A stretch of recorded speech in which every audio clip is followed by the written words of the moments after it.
Hello friend, आयोग लिखना सीखे की तीसरी कड़ी में आप सभी का हार्दिक स्वागत है। और आज हम हिंदी वर्णमाला के 5 वर्णों को लिखने का अभ्यास करेंगे। तो आइए लिखना सीखते हैं। आओ लिखना सीखे की तीसरी कड़ी में हम हिंदी वर्णमाला के 5 वर्णों को लिखने का अभ्यास करेंगे। तो सबसे पहले हम हिंदी वर्णमाला के पहले वर्ण को लिखने जा रहे हैं। पहला वर्ण है क। तो सबसे पहले हम क को पूरा लिखेंगे। आप मेरे हाथ की तरफ पूरा ध्यान देंगे कि मैं किस तरीके से क को लिख रहा हूँ। उसके बाद हम क की थोड़ी सी आकृति पर ध्यान देंगे। हमने पाई लगाई और थोड़ी सी गोलाई दे करके इस तरीके से तीसरे स्टेप पे हम फिर से पाई लगाएंगे और फिर से गोलाई देंगे। और उसी गोलाई को हमने जहाँ से उसको गोलाई दी थी उसी गोलाई को हम फिर से गोल करेंगे, लेकिन नीचे की तरफ लेके जाएंगे। और उसके बाद चौथे नंबर पर हम फिर से क लिखने का अभ्यास करेंगे और साथ में हाशिया लगा के हम क को पूरा करेंगे। और उसके बाद मैं यहाँ पे बिंदी लगा रहा हूँ, तो आपने क लिखने का अभ्यास करना है 4 बार। एक क कबूतर क कबूतर क कबूतर क। अब हम ख लिखेंगे।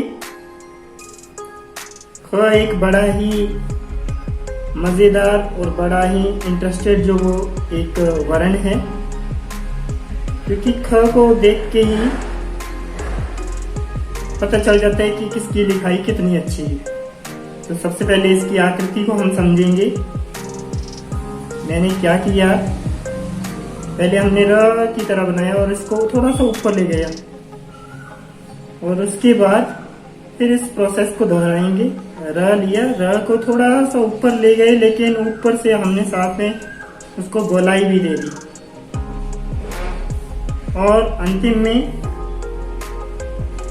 फिर र को थोड़ा सा ऊपर ले गए, गोलाई दी, और जहां से हमने गोलाई दी उसी को हमने वहीं से पाई लगा देनी है। और इस तरीके से हमारा ख भी पूरा हो जाएगा। जहां मैं बिंदी लगा रहा हूं उसमें आपने अभ्यास करना है, लेकिन आपने पूरा लिखने का अभ्यास करना है। अब हम ग की तरफ चलेंगे। मैं ग पूरा लिख रहा हूं। सब बच्चे ध्यान देंगे कॉपी की तरफ और अपनी लिखाई की तरफ। वीडियो को देखते रहना। पहले हमने आधा ग लिखा, उसके बाद हमने फिर से वैसे उसी प्रोसेस को दोहराया और साथ में हमने एक पाई लगा दी। और उससे अगले नंबर पे हमने उसी प्रोसेस को फिर से दोहराया और साथ में ऊपर हाशिया लगा के हमारा ग गमला यानी ग हमारा लिखा गया। आप साथ में बोलते भी रहेंगे, इससे आपका उच्चारण अच्छा होगा। उसके बाद घ को आप मेरी कलम की तरफ देखें कि मैं किस तरीके से कहाँ से कलम को घुमा रहा हूँ, कहाँ रुक रहा हूँ, कहाँ से शुरू कर रहा हूँ। मैंने हाफ गोलाई लगाई, फिर से हाफ गोलाई लगाई, पर मैं उसको थोड़ा सा ऊपर ले गया। तीसरे नंबर पे भी मैंने उसी प्रोसेस को दोहराया। हाफ गोलाई को फिर से ऊपर ले गया और साथ में पाई लगा दी जो गोलाई हमने ली थी। उसके बाद फिर से हाफ गोलाई, पूरी गोलाई को थोड़ा सा ऊपर घुमा करके फिर पाई लगाई और साथ में ऊपर से हाशिया यानी शिरोरेखा लगा दी। तो इस तरीके से आपका घड़ी बन गया। अब हमारा अंतिम वर्ण आता है। यहाँ पे आपने यहाँ पे बिंदी लगानी थी, मैंने यहाँ पे बिंदी लगाई, यहाँ पे आपने अभ्यास करना है। अब आपका आ गया अंग। बहुत से बच्चे इसको गलत उच्चारित करते हैं, ये अंग है। सब बच्चे ध्यान दें, अंग। बहुत से बच्चे इसको ड बोलते हैं, नहीं, इसको एक छोटी सी बिंदी भी लगी होती है इसके बीच में, ये अंग होता है। और इसको आपने फिर से आधा लिखना है, यानी इसकी आकृति को समझना है। हमने आधी गोलाई दे करके इसको इसी के सामने रखा। उसके बाद फिर इसी प्रोसेस को फिर से दोहराएंगे हम। आधी गोलाई और नीचे से फिर से हमने पूरी गोलाई। अब फिर से उसी प्रोसेस को हमने फिर से दोहराया,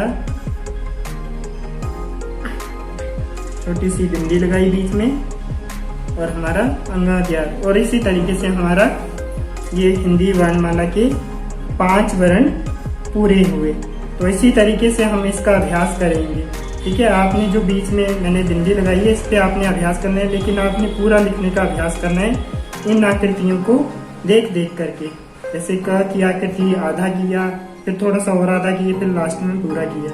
पहले मैंने पूरा लिखा है और लास्ट में आपको पूरा बना के दिया है। तो आपने इस तरीके से 5 वर्णों को लिखने का अभ्यास करना है।